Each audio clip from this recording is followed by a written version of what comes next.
So thank you, children, for joining me one more again for this your Gullah Geechee, Gwine on Nayshun News. We done crack we teeth a little bit with Kwame from All Mobile Productions. And we done talk a little bit more about the coming Gullah Geechee Nation International Music and Movement Festival. Yes, this year, the festival is coming to Georgia, to the Golden Isles. Yes, the coastal empire, y'all need to be in the house. You can't just have an empire with no royalty, so that's why the queen is going to be there. You see what I'm talking about? So y'all have to be there to join me. You know, don't shame me, y'all. Because I done Gwine other rest of places in Bahamas that you get here and see red carpet and all kind of people and all kind of people are coming around the beat drum and all of that. Don't shame me, y'all. Okay then. So Savu, we the kind of Hunter first. Then we the Gwine on the Brunswick. Then we the Gwine from there to American Beach and things like that. Okay? So don't show off and things like that. Don't act up, y'all. So now, August 21st, we will be in Savannah, right on the shoreline. River Street at the African American statue. Meet us there at noon on Friday. We're going to do a big opening ceremony there. Then we're going to go on tour throughout not only downtown Savannah but across the Hutchinson Island.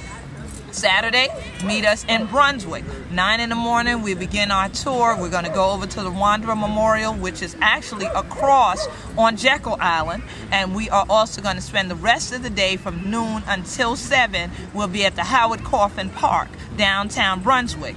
And then Sunday, 11 a.m., buses will leave Brunswick, Georgia, heading right on down the way, just down the road a piece, to cross over into Florida. And we're going to Nassau County. We're going to have a praise house service that morning in Nassauville at Little Mount Olive, as we call it. That of my church, y'all. That of my church. It looked like a praise house. Oh, I love it there. And so we're going to be at Little Mount Olive. We're going to shout a Lee Wall and things like that.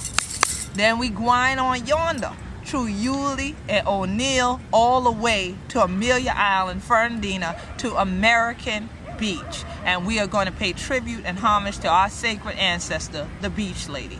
Marvin Betch, yes, the opera diva, the only one. They truly broke the mold when they made the Beach Lady. Trust me, if you've never been to Nana, please come with us to the sand dune and to a very powerful historic place for our people at American Beach. So definitely this year, we're calling it the Golden Isles Gala, because we are celebrating the entire coastline of Georgia and the richness that it brings to the Gullah Geechee Nation.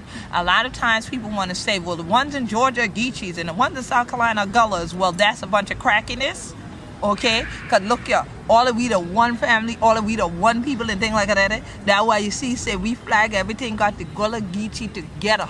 Because Hunter got cousin and thing with in Brunswick and Hunter the day in Charleston. Hunter got family from Charleston and Hunter the day down in Yulee and thing like that. So don't let the other rest of people to fool you, yeah?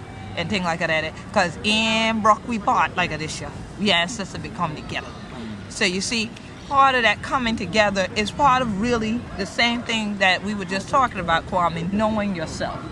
And knowing your community and knowing your traditions. Right. Now, I know your family comes out of Mississippi. And so it's been interesting to a lot of people we've heard from in the Gullah Geechee Nation, because they said, well, wait a minute, I heard of Geechees, but I grew up in Mississippi. I heard of Geechees, but I grew up in New Orleans and Louisiana. Right. How y'all mean Gullah Geechee Nation? So, have you heard a lot about being Geechee with your family in Mississippi and so on? I didn't hear a lot about it, but it was mentioned from time to time. My father actually was from Memphis, Tennessee. He came to Mississippi, to Jackson, where he met my mother. Actually, it was at Piney Woods. It was Piney Woods is a historic school, historic black prep school, and that's where they met. And he went off to the service, and just before he went off, they married, and you know. When he came back, they stayed there in Jackson for a while, and then they migrated here to New York. But I look at one of the small towns where my mother's parents and grandparents were from, a place called Pachuta. Pachuta, yes. Now, originally that town was called Barnett. And the reason that they changed the name of the town was because the town was named after a man who was actually a slaveholder. Okay. They said he was a very vicious, very, very negative individual. So They changed their names from Barnett to Keeler.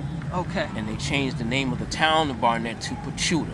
But now, if you still go through there, like I've been through there recently, you'll still see the signs that say Barnett. That say Barnett as still, well. That's still right. there. So that's what we call die hard. Exactly.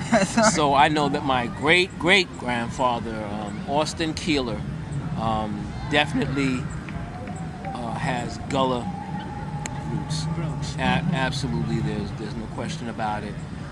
And you know, as we were talking about the deculturalization of the people, unfortunately, my mother definitely went through that. She was always told that, you know, speaking this way was definitely negative, and she fell into that stereotype, and so she did everything she could do to lose that manner of speak, the accent, the language, all that, you know. And you know, she got here and she really thought she was speaking proper, and you know, we love that word. Proper. You know, and you know, again, it's through no fault of their own, but that just goes to show you how, you know, there was always a concerted effort to make sure that you separate people from their culture. And once you've separated it from their culture, you can now guide them and lead them in any direction you want to. You've got a puppet. You've got a true puppet. So it's very, very,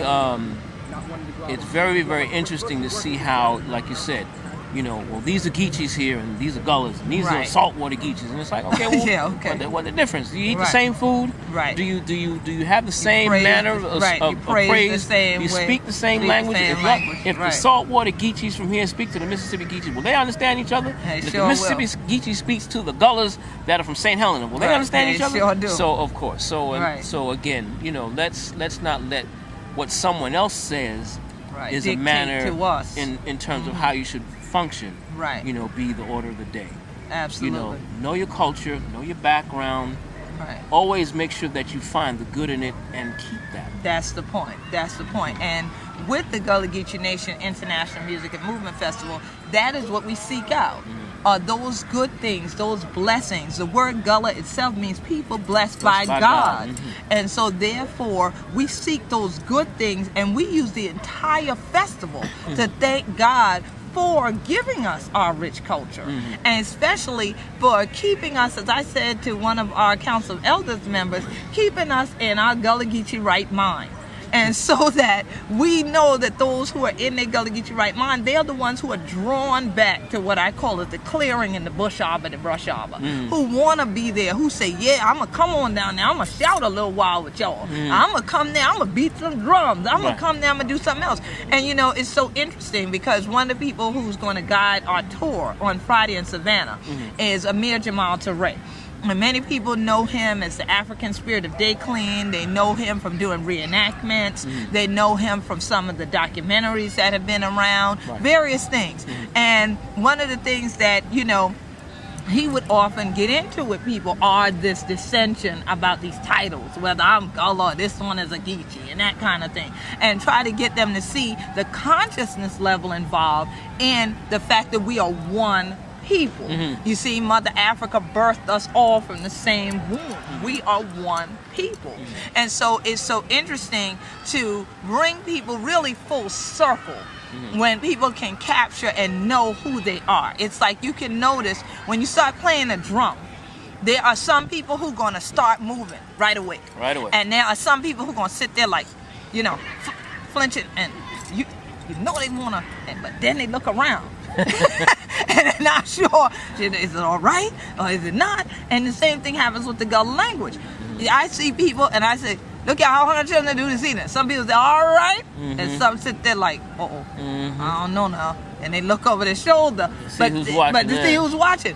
But when you in your Gullah Geechee right mind, when the African spirit truly infuses you and is in your body, there's no reason for you to look around. You know when the drum is speaking to you. You know when the code of the spirit is speaking to you. So you answer. And that's what, that you move by it. And that's what African people have, is that call and the response. So what is your response to the call?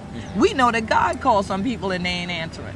So we understand that some people ain't gonna show up when you say Gullah or Geechee. They ain't gonna want to own up to either one of them. We understand that. But that's all right. I always say to people, if honey ain't want your blessing, please, y'all give them to me. Give them this way. Just don't throw them away, y'all. Give them this way. Please, Ain't y'all. no problem. Okay, because as our flag says, we be Gullah Geechee anointed people.